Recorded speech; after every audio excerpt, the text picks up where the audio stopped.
Seja bem-vindo, seja bem-vinda, você que está aqui presencialmente, você que nos acompanha online de todo lugar do Brasil ou do mundo, seja muito bem-vindo, Igreja Online também, em nome de Jesus. Eu quero convidar você para abrirmos a palavra de Deus na carta do apóstolo Paulo aos Filipenses. Filipenses no capítulo 1, a partir do versículo 12.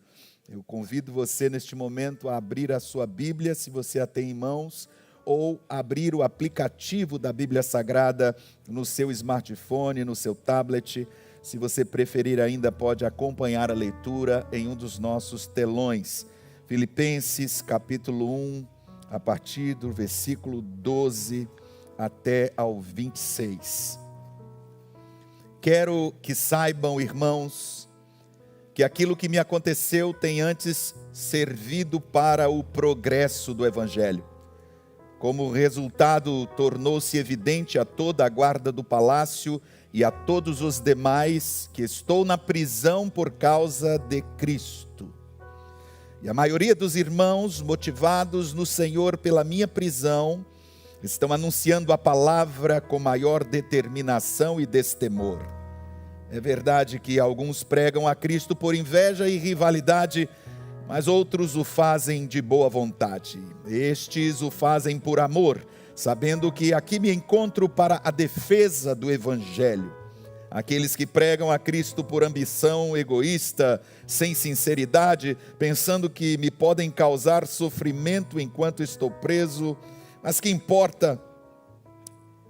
O importante é que, de qualquer forma, seja por motivos falsos ou verdadeiros, Cristo está sendo pregado e por isso me alegro. De fato, continuarei a alegrar-me, pois sei que o que me aconteceu resultará em minha libertação, graças às orações de vocês e ao auxílio do Espírito de Jesus Cristo. Aguardo ansiosamente e espero que em nada serei envergonhado. Pelo contrário, com toda a determinação de sempre, também agora Cristo será engrandecido em meu corpo, quer pela vida, quer pela morte, porque para mim o viver é Cristo e o morrer é lucro. Caso continue vivendo no corpo, terei fruto do meu trabalho, e já não sei o que escolher. Estou pressionado dos dois lados. Desejo partir e estar com Cristo, o que é muito melhor. Contudo, é mais necessário por causa de vocês que eu permaneça no corpo. Convencido disso, sei que vou permanecer e continuar com todos vocês para o seu progresso e alegria na fé, a fim de que pela minha presença outra vez, a exultação de vocês em Cristo Jesus transborde por minha causa. Aleluia. Os fins justificam o preço. Os fins justificam o preço. Santo Deus, obrigado por todos aqueles irmãos que ao longo da história da salvação deram as suas vidas pela causa do Evangelho. Obrigado por homens e mulheres que mesmo em meio aos mais gigantescos desafios, permaneceram firmes e inabaláveis na sua fé. Oramos para que nesta noite sejamos constrangidos pelo Espírito Santo, por meio da sua palavra. E também nós, nesta geração, nos levantemos com firmeza e determinação para guardar a nossa fé. Fale aos nossos corações. Nós te pedimos humildemente, em o nome de Jesus. Amém. E graças a Deus. Você pode dizer amém. Você pode aplaudir o Senhor mais uma vez.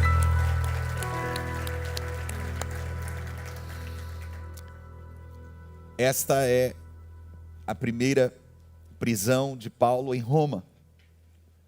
Ele foi preso 4 vezes, uma em Jerusalém, em Cesareia por mais de 2 anos, então em Roma por 2 vezes. Na sua primeira prisão, Ele estava preso por motivos religiosos. E por isso lhe foi permitido alugar uma casa e estar preso numa espécie de prisão domiciliar, onde havia soldados romanos que o guardavam, mas ele tinha a prerrogativa de receber visitas, de escrever cartas. De lá ele escreveu 4 das suas maravilhosas epístolas, aos Colossenses, aos Efésios, a Filemon, e esta carta aos Filipenses, considerada pelos teólogos como a carta da alegria, porque nela Paulo, apesar de tudo que ele está enfrentando, exorta os irmãos em Filipos, cidade tão querida ao seu coração e tão marcada em sua vida ministerial pelo que ali acontecera. Ele agora escreve a estes irmãos para que permaneçam alegres no Senhor, a despeito de quaisquer que fossem as dificuldades que estivessem enfrentando por amor a Cristo e pela causa do Evangelho. Assim Paulo nos ensina nesse trecho que lemos, que os fins, quando são nobres, quando são dignos, quando são elevados, quando são espirituais e quando exaltam a Cristo, justificam o preço que pagamos, seja ele qual for, para que o nome do Senhor Jesus seja glorificado através do nosso testemunho e das nossas vidas. Em primeiro lugar, os fins justificam o preço quando as circunstâncias são desagradáveis. Nós achamos que temos problemas até que nos deparamos com o currículo do apóstolo Paulo. Nós achamos que enfrentamos circunstâncias desagradáveis como cristãos vivendo no Ocidente, num Brasil onde temos toda a liberdade ainda para pregar o Evangelho e vivermos como cristãos livremente. Mas Paulo apresenta em alguns momentos das suas epístolas algumas das características do seu estilo de vida e do seu ministério enquanto pregador e apóstolo de Cristo Jesus.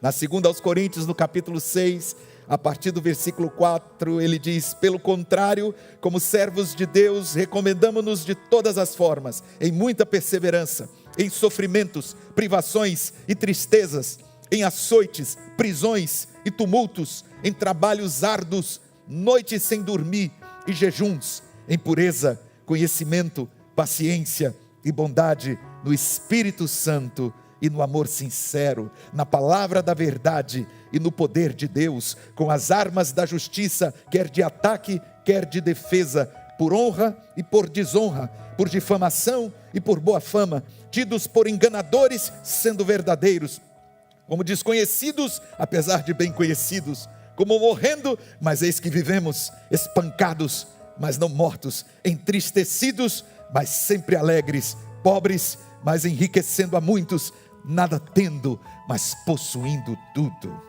A sua segunda carta aos Coríntios, no capítulo 11, versículo 22 em diante, Paulo faz a sua defesa com respeito aos demais apóstolos.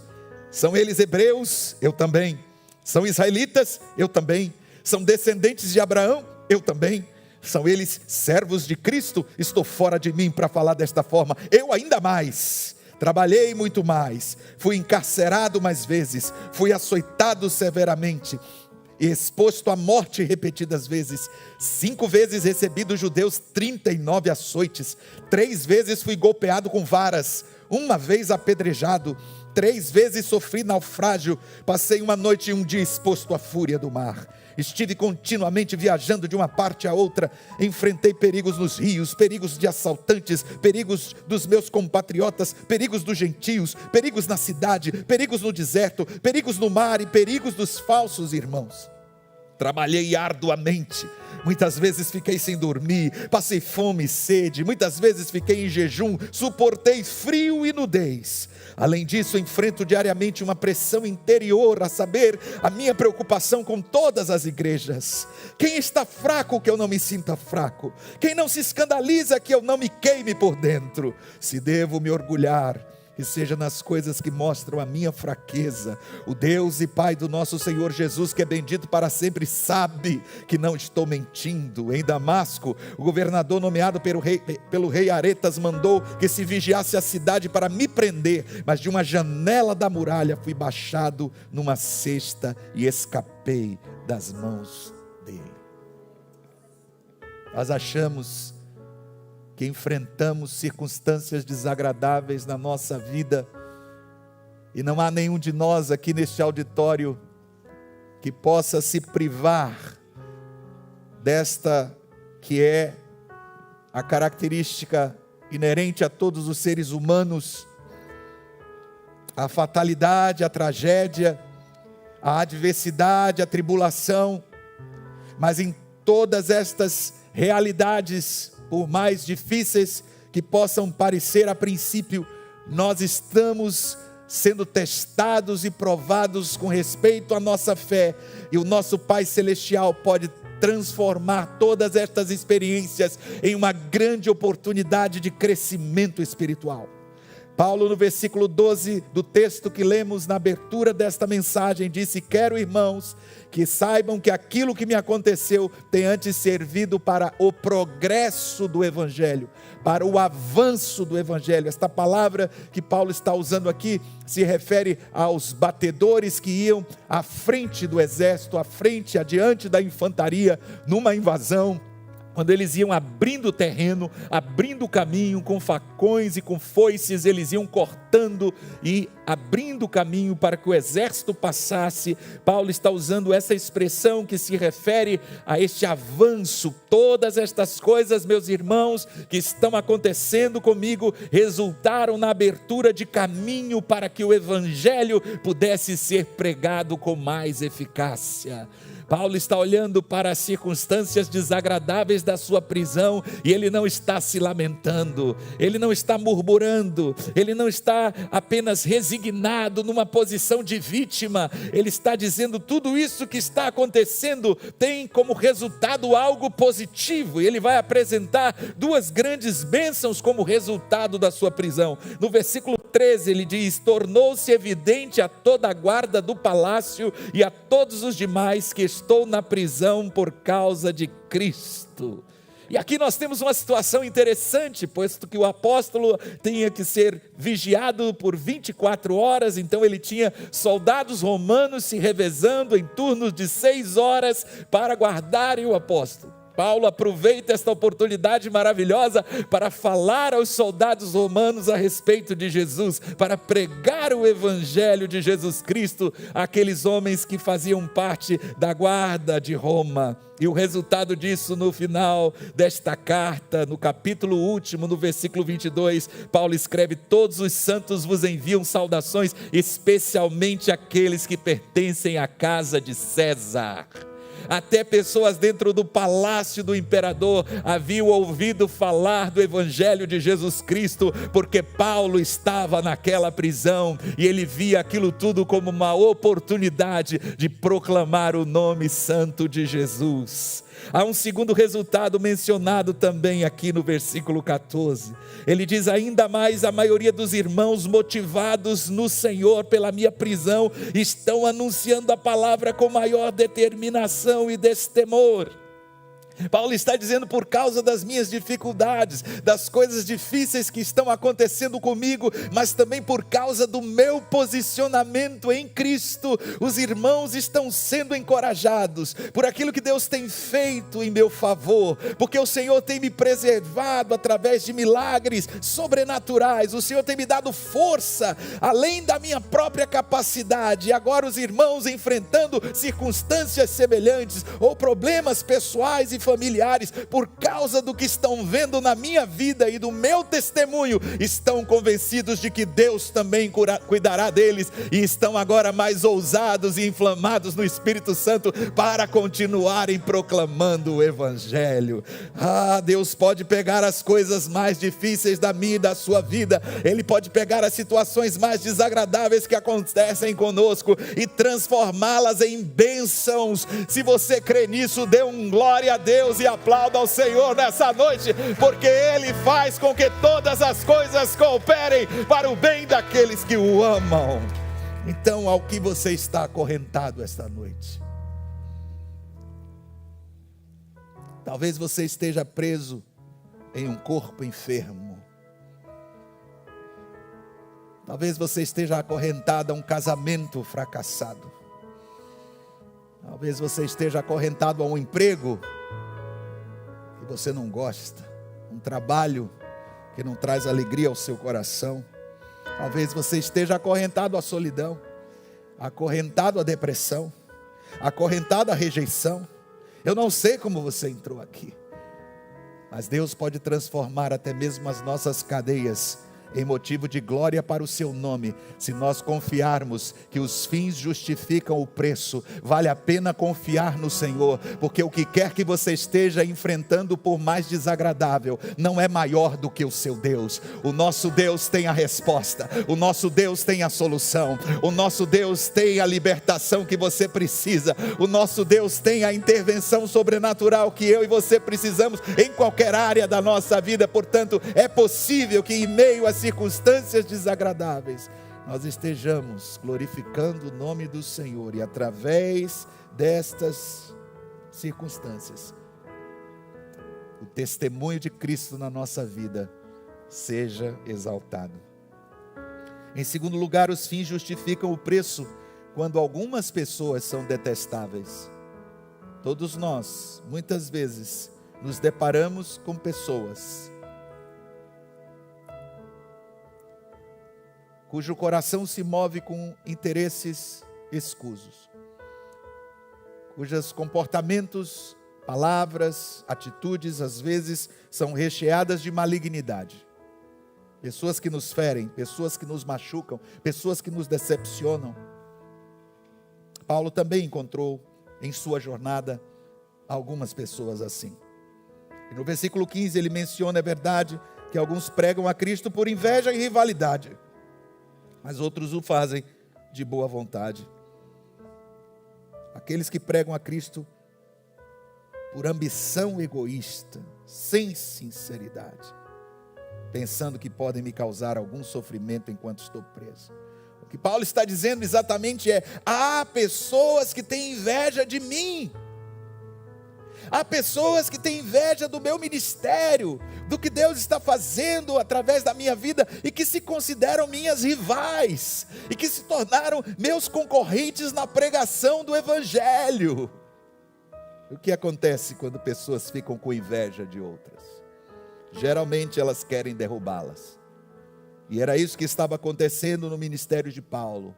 Enquanto proclamava o Evangelho de Cristo e plantava igrejas, Paulo sofria muita perseguição, não apenas dos pagãos, dos gentios, dos ímpios, dos incrédulos, mas às vezes dentro da própria igreja. Pessoas ficavam de todas as formas tentando apontar aspectos negativos da vida e do ministério de Paulo, da sua pregação, do seu ensino, pensando desta forma poder derrubá-lo ministerialmente, e não sabendo eles que Paulo cada vez mais se fortalecia no Senhor. Qualquer pessoa que esteja aqui nesse auditório e que esteja determinada a agradar a Deus, a adorar ao Senhor através da sua vida, pode se preparar para a oposição. Não há como você se levantar em santidade neste mundo sem sofrer perseguição. Não há como você viver no reino de Deus verdadeiramente sem que você se torne um alvo do inimigo. E o inimigo muitas vezes vai usar usar pessoas no seu trabalho, na sua escola, na sua faculdade. Ele vai usar pessoas na sua vizinhança, no trânsito e às vezes até dentro da igreja, infelizmente. Mas saiba de uma coisa, em algum momento da sua vida, talvez você tenha se sentido assim ferido, assim decepcionada, talvez você tenha sido até traído, mas Paulo diz que importa, o importante de qualquer forma, seja por motivos falsos ou verdadeiros, que Cristo está sendo pregado, e por isso me alegro. Será que isso não pode acontecer na minha e na sua vida? Será que nós também não podemos deixar de olhar para estas marcas e estas feridas e estarmos completamente curados em Deus, para assim vivermos uma vida abençoando aqueles que estão ao nosso redor, a despeito daquilo que possam fazer contra nós? Maior é aquele que está em nós, e aquele que te cura, aquele que te habilita, aquele que te levanta, aquele que te restaura, aquele que te fortalece, aquele que te anima, é o Senhor. Paulo, apesar de tanta perseguição, continuava crendo que os fins justificam o preço, quando o propósito da minha vida é glorificar a Deus. Não importa de que forma me machucaram e me feriram, agora em Cristo Jesus, eu conheço o caminho do perdão, eu conheço o caminho do amor, eu conheço o caminho da graça. Aleluia, louvado seja o nome do Senhor. Paulo disse: a única coisa que importa para mim é que o Evangelho seja pregado.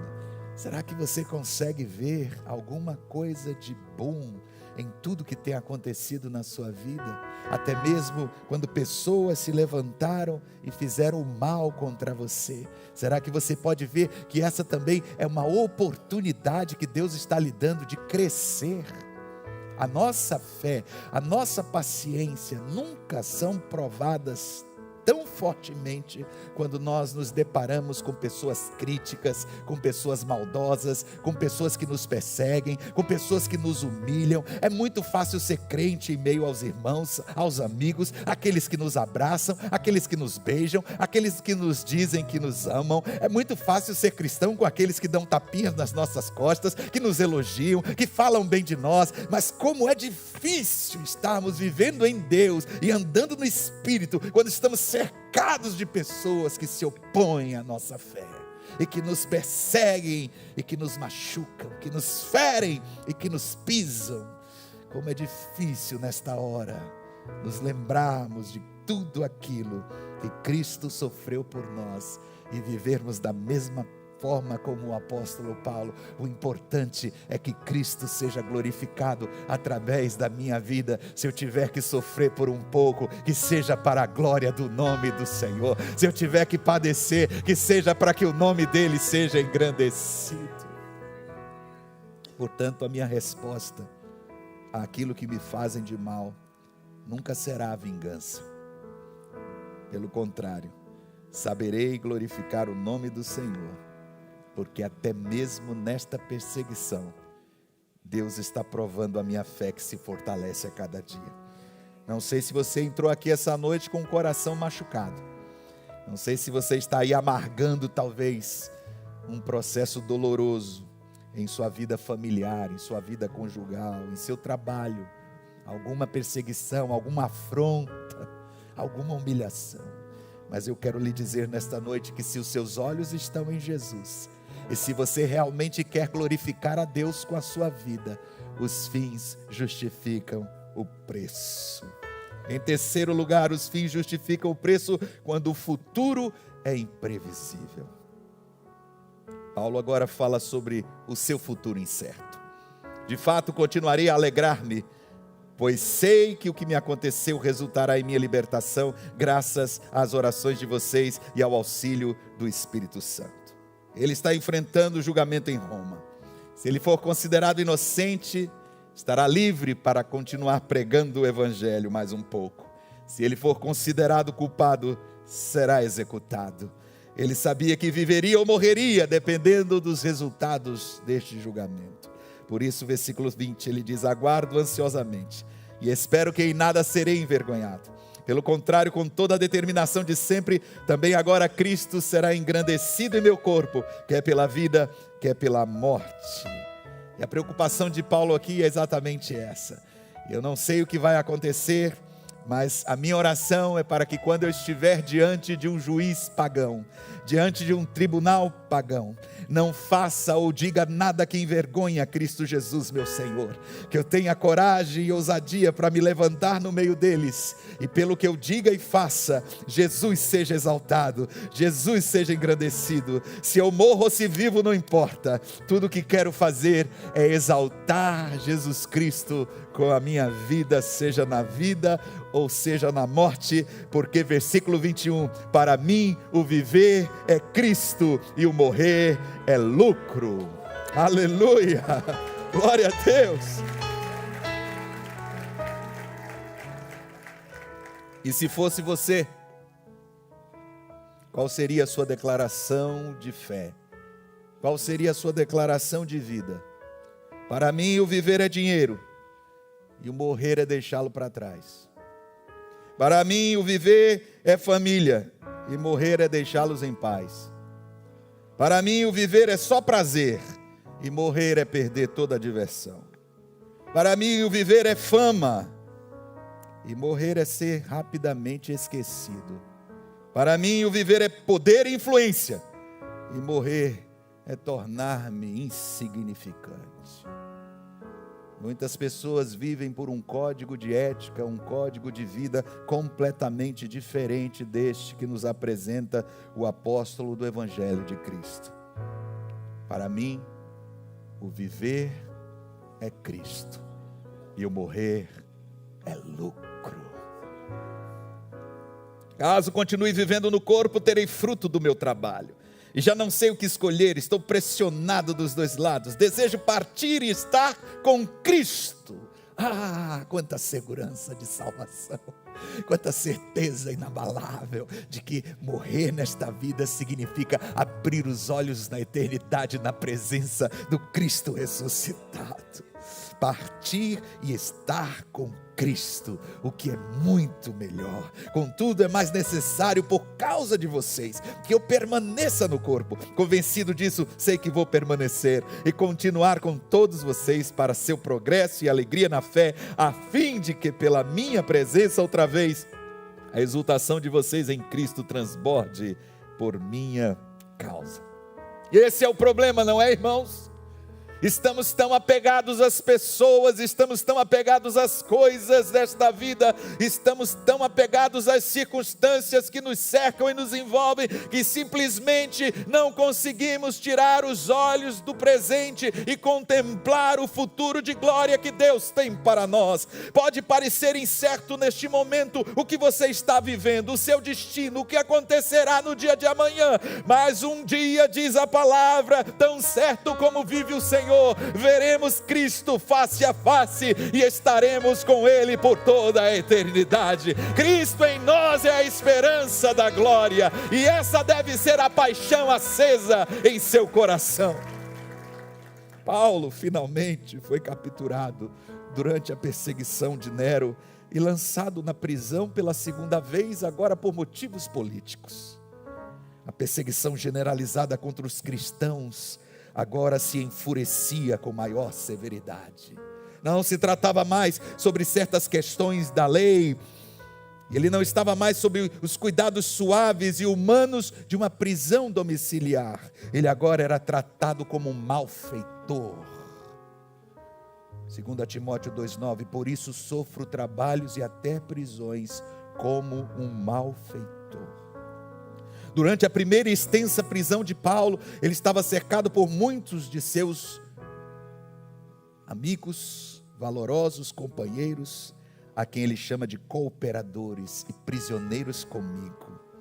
Por meio destes seus mensageiros, embora acorrentado, preso em um local, ele continuou, como disse a princípio, naquela prisão domiciliar, em constante relacionamento com seus amigos e com as igrejas que ele havia plantado entre os gentios.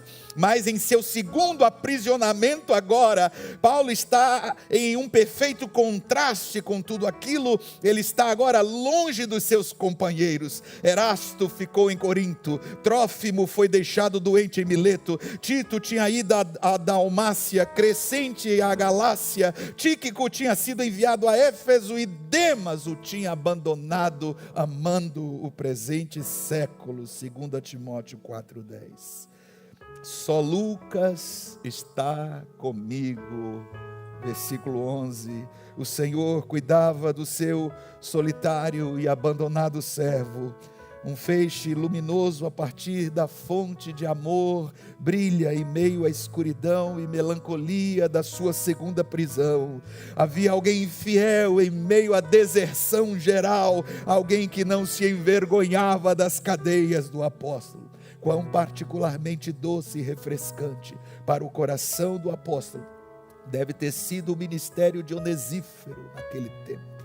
Nunca poderá ser esquecido, pois ele e sua casa serão guardados em memória eterna por terem cuidado do apóstolo. Certamente colherão o fruto da sua coragem e devoção por toda a eternidade.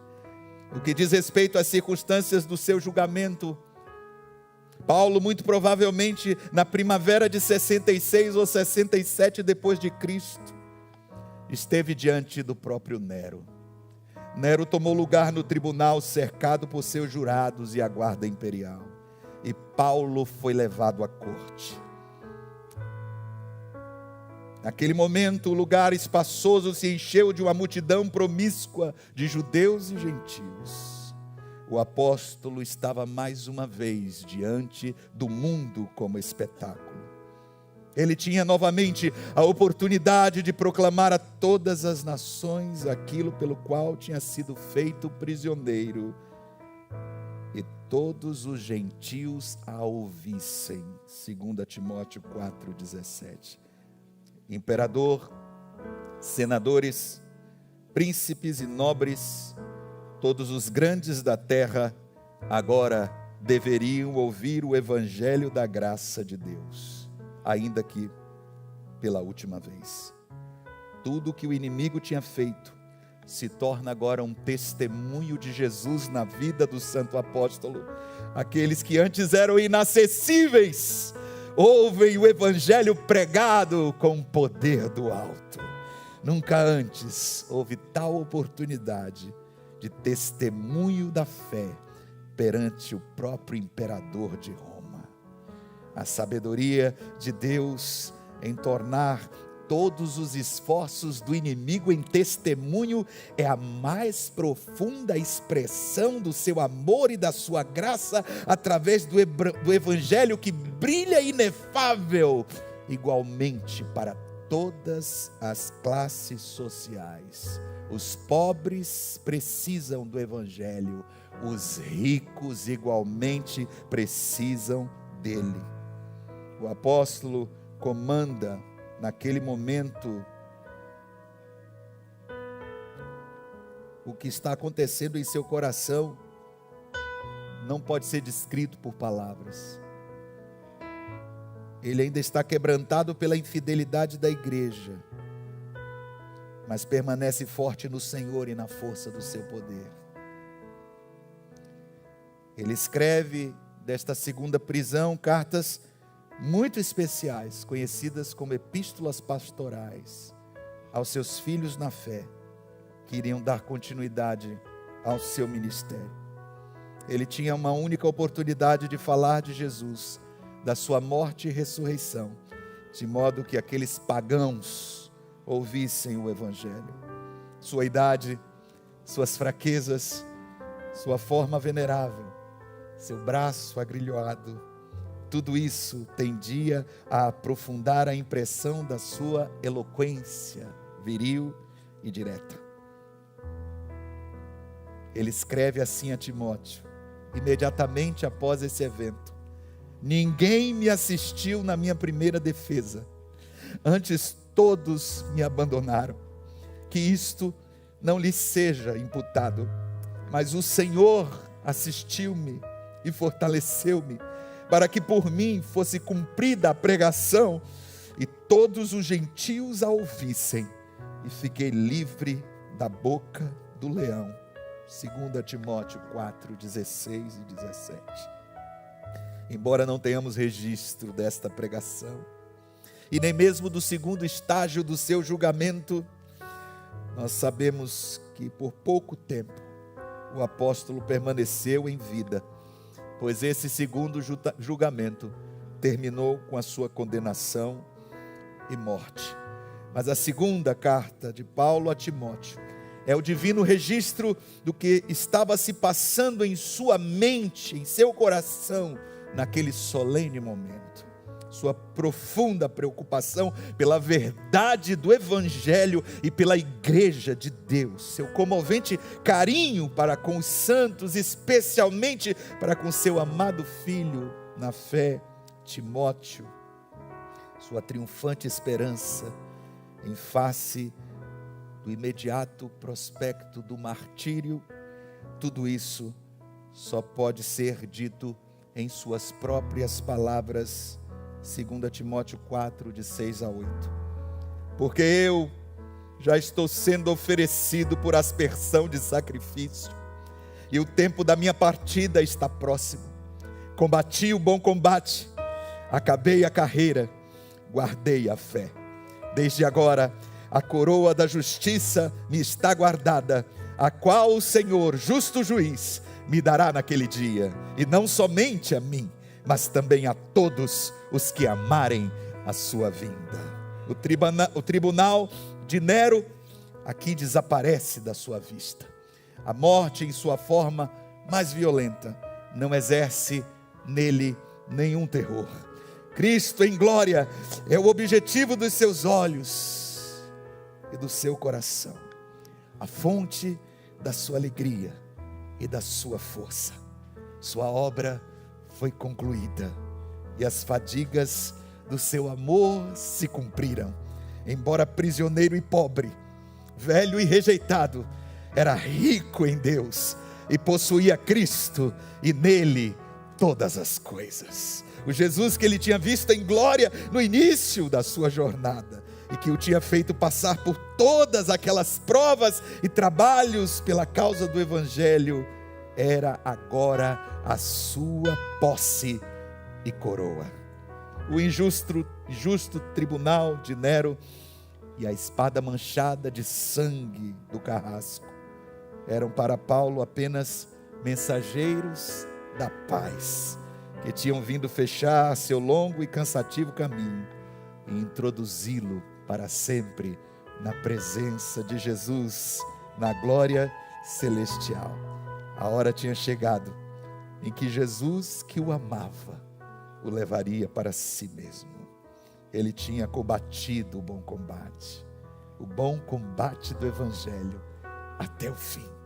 Ele tinha terminado a carreira, completado a corrida, e agora só lhe faltava ser coroado, quando o Senhor, o justo juiz de toda a terra, lhe aparecesse em glória.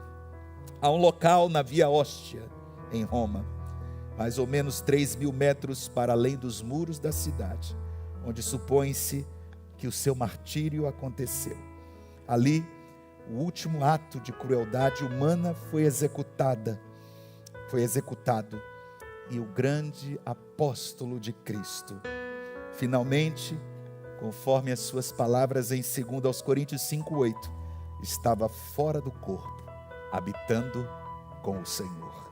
Seu espírito fervente e feliz foi libertado desse frágil e sofrível tabernáculo terrestre, e o desejo há muito acalentado em seu coração foi cumprido: partir e estar com Cristo, porque isto é ainda muito melhor.